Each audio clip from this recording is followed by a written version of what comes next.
Okay, so kitchen cabinets. Kitchen cabinets are a little more complicated than the other things I've been doing. You may want to try to install yourself, or maybe you'll just hire somebody. Um, I usually do my kitchen cabinet installs um, when I have time. Um, I use let's see. Okay, so boy, there's a lot to cover on this. I use what are called RTA cabinets. That's just a term, means ready to assemble. So the cabinets come in a box flat, um, like this here. This is a sink base. So it comes in a box with a lot of foam, and all the pieces are packaged in there.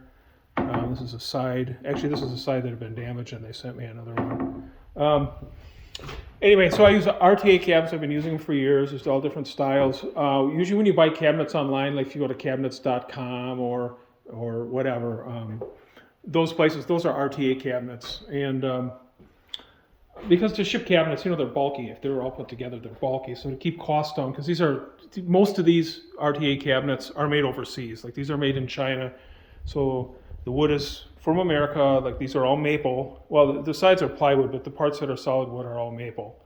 Right. So the wood is sent over there. The cabinets are manufactured in Vietnam. Actually, it's a Chinese company, but they're manufactured in Vietnam, and then they're sent back here, ready to assemble. So this is my first time using frameless cabinets. They're a little bit less expensive than framed cabinets.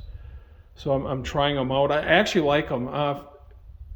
Frameless cabinets, the sides are 3/4 inch. So they're 3/4 inches. You can see it's plywood. This is like 10-layer plywood. It's really good, high quality plywood.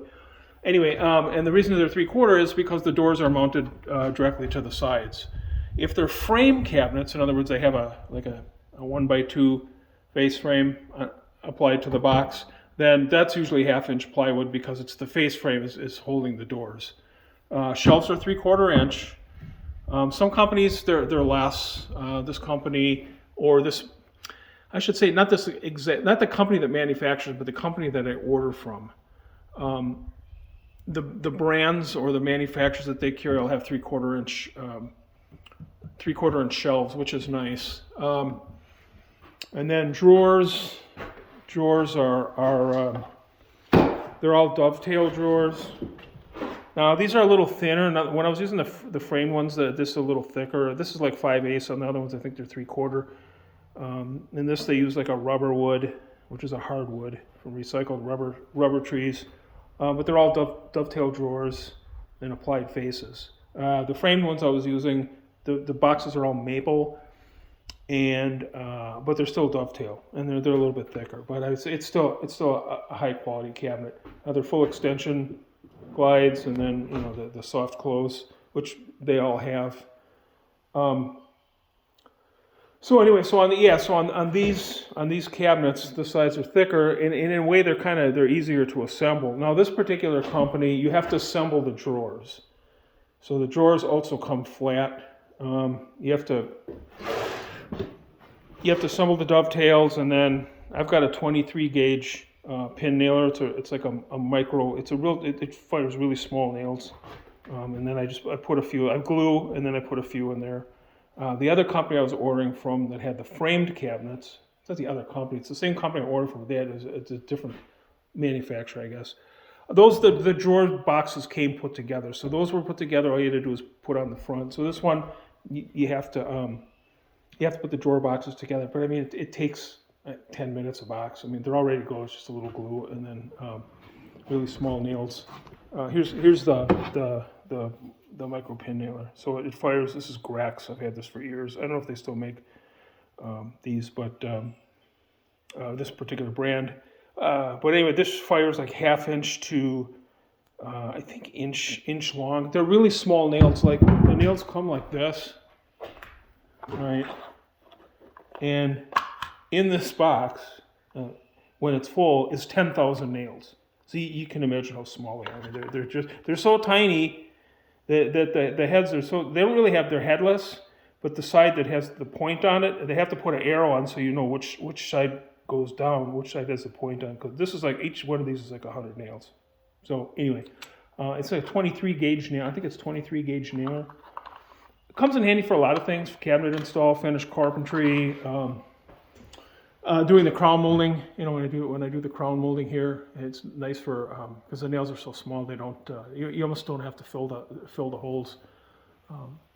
Anyway, yeah. So the thing about doing your own cabinets is designing your own kitchen, and that's the complicated part. Being familiar with the cabinets, how they work and how they need to be assembled together to make a kitchen, and then to do that within whatever space you have to do it, like the length of your walls, centering windows on the sink, all that sort of, getting even spacing here on both sides of the window. It's a little bit complicated. It's not real complicated, but there's some things you have to know. I mean, it's not just a matter of just running and picking out cabinets. So I think you can buy even these cabinets at Home Depot. But as usual, the big box stores are not the place to go to buy stuff. I mean, I order my cabinets from a company. I used to live in California. This company is based in California. It's called FX. F as in Frank, X as in xylophone, I guess. FX, here it is, actually. FX Cabinets Warehouse. They carry several different models and makes. I've been buying from them for years. I get them. It's a place where dealers, like if you have a cabinet shop, a cabinet dealership or whatever, you buy from them. They will sell to the public, but I get really good pricing. I don't know. I mean, this whole kitchen plus 2 cabinets in here for the laundry room, and then a 48-inch base cabinet with drawers. It's got three drawers on each side, and then the same thing, but a 60-inch. But that one, it has 2 sinks, so the drawers are in the middle. That's a 60-inch, and then all these cabinets here. There's a 8-foot run here, uppers and lowers. There's a 5-foot island. There's the refrigerators and all this, what you see here. And I've got drawers. Drawers are always more expensive. I'll pull out 9-inch spice rack, next to the cooktop. Drawers here, and then a dishwasher panel and all that. It's about $5,000. My cost is about $5,400, I think, something like that. So that's a good deal for that many cabinets. But anyway, I've been dealing with them for years. They're good people to deal with. I had some parts that were broken in shipping because I have to have them shipped here now to Texas. And so I used to go there and pick them up when I lived in California.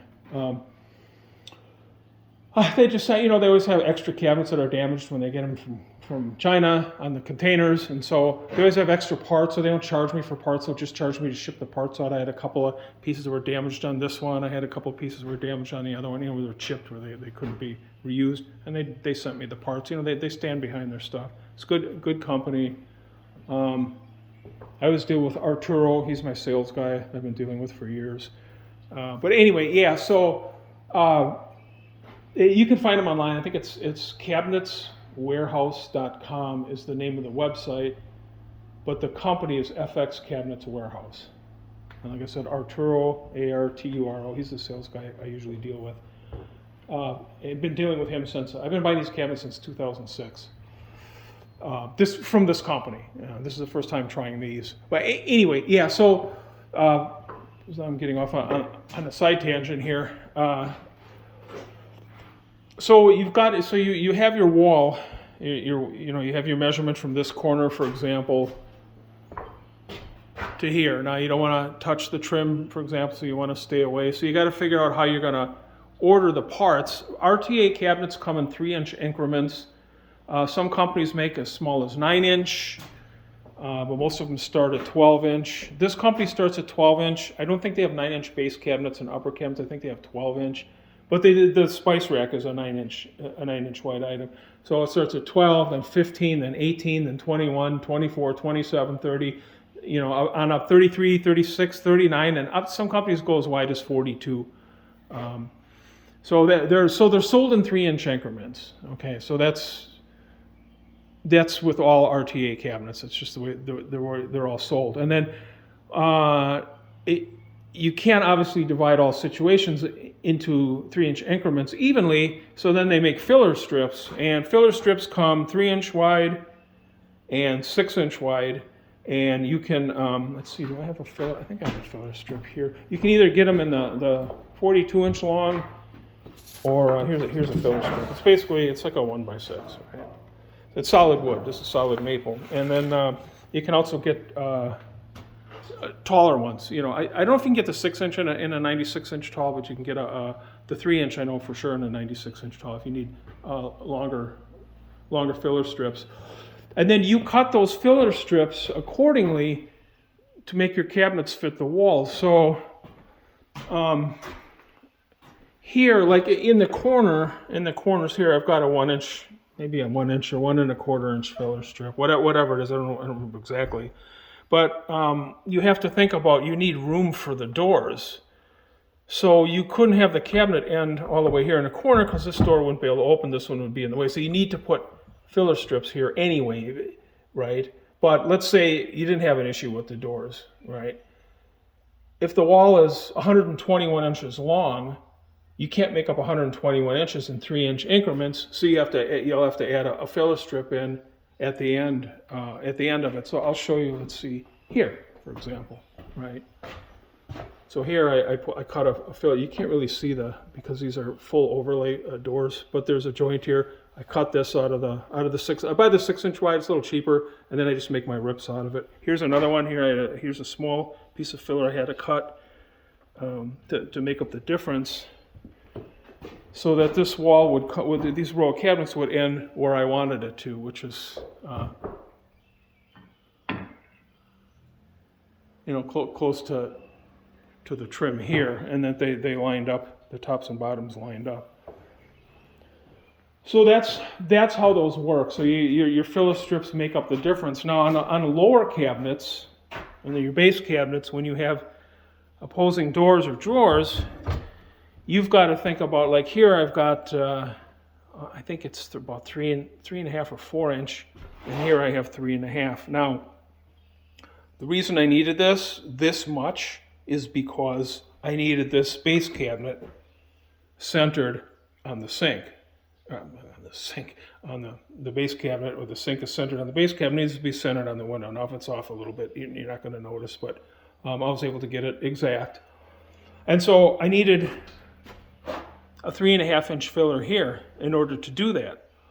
But I've got my cooktop here, my oven with the handle sticks out, so you got to think about, when you open this door, is it gonna hit the handle? Now, when it's all the way out, it will bump the handle a little bit, but you don't need it to be out 100%, right? You don't need it necessarily. It'll probably hit the handle when it's about here. I couldn't have it come over anymore because it would have been off center on the window, and that would be more noticeable than this maybe bumping the handle because I built this floor plan before. So it will bump the handle when it's just about all the way out, but this little bit here, it doesn't matter. Worst case scenario, if for some reason, I don't know what it would be, but if for some reason you needed to have it all the way out, maybe you wanted to take it out, you have to pull them all out to take them out.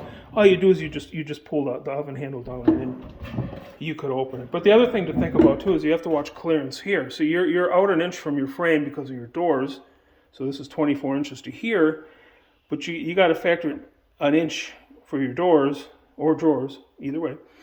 And then you're going to have a handle on here, right? So, if you're going to have a handle on here, the handle's going to stick out maybe 1.5 inches or so. So that's something to think about when you're laying out your kitchen, that you allow enough room. See, and then here too. See, now this one is closed. Now I didn't need 4 inches. You don't need that much.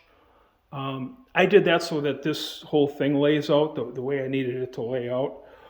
It could be less. Let's see. So this is 4 inch here. Here you got about 3 inch. You could probably have this as little as 3 inch. So this could be 3 inch. That would give you've got 1 inch here. That would give you 2 inches for your handle without hitting this. Handles aren't usually out 2 inches. Usually 1.5 inches, but that gives you a little bit of clearance. So probably the least you could probably do for your filler would be 3 inches in the corner. Without having to worry about handles hitting handles. So that's something to think about. Something you might not know if you go and you want to design your own kitchen and pick out your cabinets. which is what I do. I make a list and then I just email the list to the company, and then they send me out all the stuff I need. There's also a lot of places that sell these kind of cabinets, and including the place that I buy them from. They have design services, so you give them the dimensions of your wall, where your window trims are, and all the things that are going to affect the cabinet layout, and they'll design it for you. A lot of places will do that. It's free of charge. They're hoping you're going to buy their cabinets. But anyway, yeah. So that's how these work. The 3-inch increments, filler strips make up the difference. And you got to watch out for your corners. You know, you allow room for opening. You got to watch out for, you know, any trim that's any of your door and window trim that you're able to get around that. Refrigerator. I like to enclose the side of the refrigerator, especially in this situation when you walk in the room and see the side of the refrigerator. It also helps hold up the over refrigerator cabinet, which is I always get the 2-foot deep one, because to have a 1 foot deep over the refrigerator it's almost useless. You know, you have to reach so far over your refrigerator. This is a 36-inch cabinet, and then I like 37 inches. A refrigerator is 36. Okay, an average refrigerator. There are 48-inch and so on. But I always like to allow an extra inch of play to get it in there, right? It could be less. It could be 3/4 inch. If you go to 36.5, that's getting really tight. I mean, it's really tight to get in, but you can get it in. But I generally do an inch. It gives you a 1/2 inch of play on each side. And then this wood strip comes with the refrigerator panel, and it's 3 inches wide. Okay, it's a 3-inch wide by 96-inch strip. And then so what I do is I rip it down. I rip this down to a little bit thicker than the plywood. The plywood's 3/4 inch, and so I think this is like 7/8, right? So you got 7/8 and 7/8, and then so between this and this is 37 inches. So I have to get a little fancy with my table saw, and then I have to go over at the height of the bottom of the cabinet, that's usually 72 inches. So your cabinet over refrigerator usually starts at 72 inches. And then, so I have to go here and then rip it again. So it's a little tricky, but that's how I do it. And then this will have 2 doors on it. I just haven't put them on yet, because I'm working on doing the crown molding right now. I don't buy the crown molding from the company. The crown molding is really expensive. You know, they make money on the accessories, so to speak. So I just buy regular crown molding, and then I just have my painter paint it. It doesn't even have to match exactly. You can even do a contrasting color if you want. I'm not going to do white. This comes pre-primed. This is pre-primed finger jointed pine simple crown molding. Because an 8-foot stick of crown molding from most of the cabinet companies, I mean, it's like $80. I can buy a 16-foot piece of this stuff for like, I don't know, $10 or whatever. I mean, so, and the painter doesn't charge more to paint it. He's just part of painting the house, so he just paints it. Or if it's stained cabinets, he stains it. I buy a stain grade instead of the pre-primed. Save a lot of money. I mean, it would be 4 pieces here. I mean, you're looking at $250, $300 worth of molding versus $30 or $40 worth of crown. It still takes the same amount of time to install it. So what I do is I nail a piece of 1x2 on top. I use nails that are shorter than this thickness here. I nail down here, and then I mount the crown molding. We'll mount to the edge of this right here at this height here, like I did here. See? So this is the very top of the cabinet, and the 1x2 starts right behind here, and then I just nail in this way. Easiest way to do it. So these are secured, and then the crown molding is nailed in to here. The bottom of the crown molding is right where the top of the cabinet stops. Yeah, so that's just a little money saving trick. There'll be a crown molding here too. I got this piece to do here. Yeah, so that's kitchen design. I don't like a straight line all the way across. You know, I add a little detail. So what I do is where the microwave is going to go, or if you have a hood, if it's a higher end house and you have a hood because you have a separate, maybe a microwave installed in your cabinet somewhere. This is a less expensive house, so it's the microwave vent deal over the cooktop. And then, so what I do is I bump that up 16 inches, right? So because that's where your microwave will be here. And then it gives a little nicer look to the kitchen. And then this pops out, so now the cowl molding wraps around. Gives yourself a little style. So I buy a 30-inch by 30-inch upper cabinet, and then I just lift it up a bit. These are 39-inch tall. 42 is standard. This company makes 39-inch. I like the 39-inch because of the ceiling issue here. I didn't have to cut the back of the cabinet because of the angle. I did have to trim the crown molding a little bit, but yeah, so these are 39-inch uppers. Like I said, 42 is standard. And then this is a 30 by 30 upper wall cabinet, and then I bump that up. And then here's where the pipe comes down. Now I wasn't able to get the pipe, the 6-inch exhaust pipe, because it goes up through the roof. I wasn't able to get that centered because of framing. Number one, because of framing, and number two, because I didn't know exactly where the center was going to be at the time when the house was being roughed in. It was before drywall. So I got it really close, and then I had to make my box wider so that the box is centered on the upper cabinet, this wood box here. But the pipe is actually off on one side. But I needed this to be centered on the cabinet, even though the pipe isn't. And it doesn't matter because you could, you just see there's the pipe there. So this comes down, and then the HVAC company, the one that does the heating and air conditioning, they'll install the microwave. Sometimes I do if I have time, but they'll install it and they'll cut the hole in the bottom of this cabinet and bring it down into the microwave. I always exhaust through the house, whether through the wall or through the roof. I don't buy those ones that have that, I don't know, it's like a recirculating fan with some sort of filter in it. Those things don't work worth a darn. You got to get the smell out of the house and the smoke. So that's the best way to do it, is to exhaust to the outside. But anyway, yeah. So that's kind of, it's off center, but I built this big enough to even everything out. So so that's all you see, because you're never going to see this. You're not going to open these doors much. There'll be a pipe coming down here. So, and that's your plug-in for your microwave. So yeah. So that's a little bit about that. Dishwasher. The dishwasher is at the end, so I bought a dishwasher. It's called dishwasher panel. It's just a half-inch plywood, and then it also has a 3-inch wide. It comes with a 3-inch wide strip on the front for the strip, and I ripped it down because I didn't need it to be wider than that. So then this is 24 inches. So you want 20. So from here to here, you allow 24 inches for your dishwasher. And then this is just temporary to hold this from being loose. Once I get the 3/4 inch plywood on top and nailed down, then that'll hold this in place. And that's for the granite. I've got the granite ordered already. I ordered a color called ornamental white. It goes real good with gray. It's kind of a whitish color granite with gray flecks in it. So that's the type of granite I'm putting in here. That's already been ordered. He's going to install next week.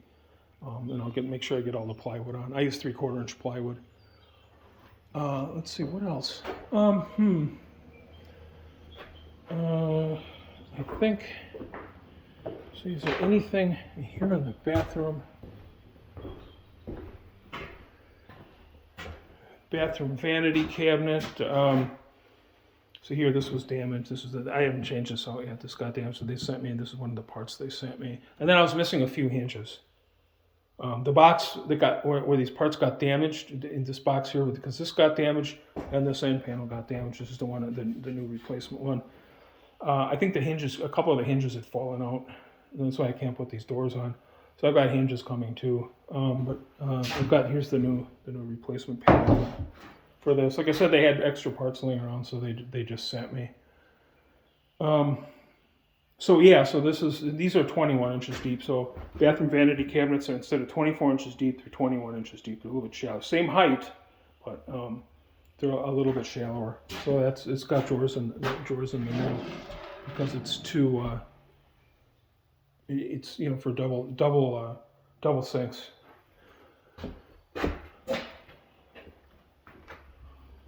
And then as far as heights. Kitchen cabinets base cabinets are 34.5 inch high because you're going to put 3/4 inch plywood, and then your granite is basically 3/4, so you're going to finish out at 36 inches. when I put the blocking, I covered this in an earlier video regarding framing and stuff, but I could do continuous blocking in the wall before the drywall. And the top of that blocking is at 34.5, and that way I don't have to look for studs. Anywhere I screw in, I'm going to hit wood, okay? And then the bottom of your upper cabinets is at 54 inches. So once your 3/4 inch plywood and your granite is on at 36, you've got 18, between the top of the granite and the bottom of your cabinets, you've got 18 inches. That's industry standard, has been forever. So the bottom of your cabinets is at 54, and then the top of the cabinets here, because these are 39-inch cabinets, is at 93, but if you had 42-inch uppers, of course, it would be 96. And then some people, if you've got lower ceilings, they only do 36-inch uppers, in which case you'd be, I don't know, 54 and 36 is what is 90. So you put your blocking in, the bottom of your blocking here, your continuous blocking at 54, then your block is up that way. It's usually a 2x4, on the side. And then wherever the top is, your blockings here, so the top of block would be 93, 96, wherever the top of your cabinets is going to be. So you got to kind of know that before you drywall, what size your uppers are going to be. I like to have blocking in instead of trying to find studs. It's just easier. You just screw in anywhere. Let's see, what else? And then I buy toe kick. It's called toe kick. It's like 1/4 inch plywood, and you'll put that on over. Now this comes with toe kick, but see, when you put multiple cabinets together, you can see where all the joints are and everything. So I buy toe kick. It's 1/4 inch by 4.5 inch by 8 foot strips of plywood, and then it'll be like one continuous piece, so you don't see where all the individual cabinets are. And then let's see if do I have some toe kick here? Oh, here's a piece I'd already cut off already. But it comes in 8 foot pieces. This is your toe kick. So it's just 1/4 inch plywood. It's even finished on both sides. I don't know why. Anyway, yeah, so that's your toe kick. And then at the end of where you see the end of the toe kick, when you cut the plywood, I buy a little corner guard. It also comes from this company. It's an accessory. And then I'll put that on there, just cover the end of the plywood. It's called corner guard. The reason I buy it from the company, of course, is because it's all pre-primed. I also buy shoe molding too from, let's see, here's a corner guard. There's your outside corner guard. And then the shoe moldings, I buy the matching shoe moldings. 3/4 inch by 3/4 inch shoe moldings. Because this is going to be all tile floor luxury vinyl, so there'll be shoe molding everywhere, including where the base molding is. But that I just use regular shoe molding and it gets painted. But where the cabinets are, I put the color matched shoe mold all the way around. And then back of the cabinets, back of the island. Some people like to build a wall. I don't like to do that. I just buy this comes in a 3 foot by 8 foot sheet and 1/4 inch thick, just same thickness as the toe kick material. And then I just put that on the back. And then I bought 3 corbels because there's going to be an overhang, like a 1 foot overhang. They put a couple of bar stools. This company didn't have matching corbels that go with it. Most cabinet companies do. So I just went online, bought some wood corbels. I think they're like 3 inch or 4 inch wide by 10 inch high by, I think they stick out like 6 inch. Like architecture.com, or there's places like that to sell those kind of things. I just bought paint grade wood ones, and then I'm gonna. I actually have them. I haven't installed them yet. I'm gonna put those on, and then I'll just have the painters paint them, just like they paint this here. Paint them to match. Like I said, I would have ordered if they had them, but they're just not available. And I like to have a little support. People sit their kids on there, or they lean on there really hard, the overhang. I don't want the granite to crack. So I've got 3 corbels that'll fit on there. And then let's see, what else? Oh, installing upper cabinets. When I install upper cabinets, what I do is I take a piece of 1x2. So I mark the bottom of the cabinet height, which is 54 inches here. Oop, there's the finger. So I make a pencil line. I mark 54 inches off the floor. I make a pencil line, and then I mount a 1x2, and I'll screw into the studs in a couple places so that the 1x2 is the top of the 1x2 is at 54 inches. So then what I can do is when I go to install the cabinets, especially by myself, I just set the cabinet on top of that 1x2, and it holds it for me in position. Of course, obviously it can tip out. You can't just let go of it, but at least it holds it in position. And I don't have the doors on. I don't have the shelves in because I want it as light as possible. So if they're framed cabinets, the doors come on already on. Then I actually take the doors off. Shelves always you have to put in. So you want to have the box as light as possible when you're trying to hold it up there. So then I can install the box. What I do is I screw through here. Like I said, I've got continuous blocking, so I don't need to do it in any particular place. Here and here, I use 2.5-inch screws. I use gray ones here because the cabinets are gray. They're 2.5-inch. They're Torx. I only like Torx. I don't like Phillips. This is the only style for me. And these are basically deck screws, but they're 2.5-inch. So they go through the back of the cabinet, which is 3/4 inch plywood, and then 1/2 inch of drywall, and so they go in. They go in a good inch or so into the framing, and I put like 4 in, and then I also attach the cabinets together side to side. I don't know if you can see. Yeah, see. So I've got a screw here. That's an 1.25 inch screw. There's one there and one there because you've got 3/4 and 3/4. You got 1.5 inches of material. And then I'll pre-drill one side. I'll pre-drill the one side, and then it'll go there, and it'll suck them together. The boxes together so that they're tight. So they're attached to the wall. They're attached to each other. More secure, and then also, like I said, it pulls them tight together. Now, like I said, these are frameless cabinets, so they're full overlay. So you really don't see anything. Like here, you really don't even see where the two panels come together. It's kind of the new style, and it's also, like I said, it's a little less expensive than buying a frameless cabinet. Is a little less expensive and actually a little easier to install. These assembled, they've got pegs and the cam lock things, kind of like IKEA furniture. I've got them all together. Well, here's one of the damaged parts. You can see here, so the pegs from the other piece fit in here. Some wood pegs and then some metal pegs, and then there's these cam lock things that fit in here where the metal pegs are, and you just put it in. It's got a Phillips screwdriver head, and you just turn it and it locks it together. It locks the pieces together. That's really all there is to it. It's pretty simple. Holes for the hinges are pre-drilled. Although everything is pre-drilled, so you don't have to drill any holes. So that's kind of it. That's my kitchen. Inexpensive, $200,000 house. I like to put drawers in.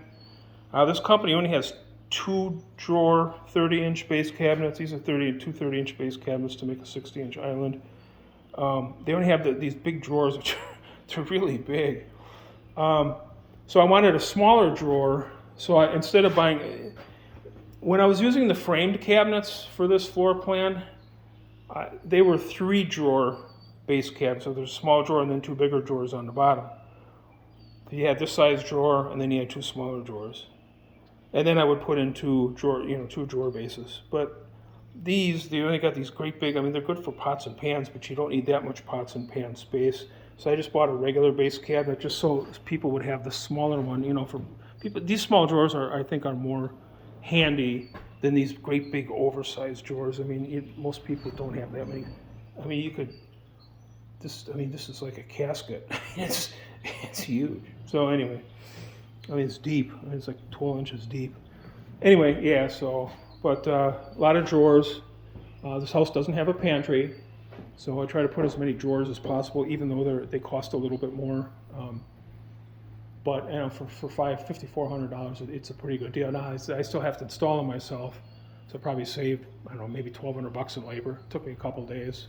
A guy that does it for a living, 2 guys would probably do it in a day, but and then.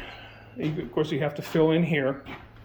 I didn't want to buy Lazy Susan. It starts getting expensive, so I just did it this way. Same here. These don't you know, there's ones where that goes all the way back, but you never use that space back there anyway. So in order to save money, I did it this way.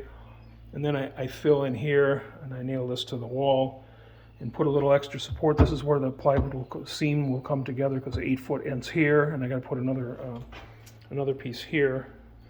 So that's where the joint will be in the plywood. So, and then there'll be a joint here too. So, and then down here, down on the bottom, I had to put in, oops, there we go, some framing for the toe kick. So this is a 2x4 on the side, because the toe kick runs all the way to here, and then the toe kick runs that way, so you need support for your toe kick. So I just fasten this, put some adhesive, fasten it to the floor, put a couple toenails in, because this is a wood floor. If you have a concrete floor, you just have to use the adhesive only. So I put these in here, and that'll give me, see, it's just a continuation for the toe kick, because the toe kick, I will put the 1/4-inch plywood over and cover all this up. So it's another thing you got to think about. Same with the dishwasher panel.